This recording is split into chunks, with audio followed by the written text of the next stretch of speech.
Today we shall reflect on the life of St Mark the Evangelist. It is generally agreed that the Mark mentioned in the Acts of the Apostles is identical with the Mark referred to by St Peter in his first epistle and by St Paul in Colossians 4:10, 2 Timothy and Philemon. He was the son of Mary, a prominent member of the Christian community at Jerusalem, and an old friend of St. Peter's, in whose house the brethren were accustomed to assemble.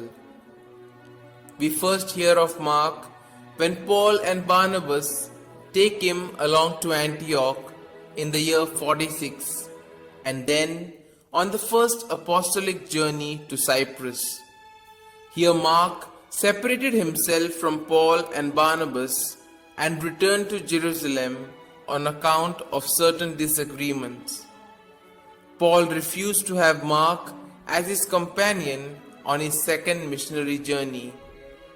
This caused Barnabas also to separate himself from Paul. Paul went on his way, while Barnabas and Mark went once more to Cyprus. But soon after, Mark and Paul resolved their differences and became friends again. Around the year 60, Mark was in Rome with the great apostle, preparing to return to the churches of Asia Minor, where he had become well known in the interim through his own apostolic labors. It appears that he also evangelized the region of Aquileia at the northern extremity of the Adriatic, whence the inhabitants fled some 400 years later at Attila's approach and founded the famous lagoon city of Venice. Mark is considered a great patron saint of the city, his body having been stolen from Alexandria, Egypt by Venetian soldiers in 815, and in Venice it has rested ever since under the high altar of the magnificent basilica named after him.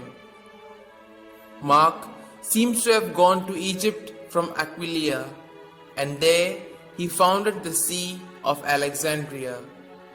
In the year 61, Paul wrote to Timothy at Ephesus asking him to bring Mark with him to Rome, and it was while Mark was in the eternal city that he wrote his vivid gospel account, which is a faithful record of the oral teaching of St. Peter, for whom he seems to have acted as secretary and interpreter. An ancient tradition claims that this second gospel was at the request of the Roman Christians, originally written in Greek. St. Mark is the patron of notaries and is invoked against lightning and hail.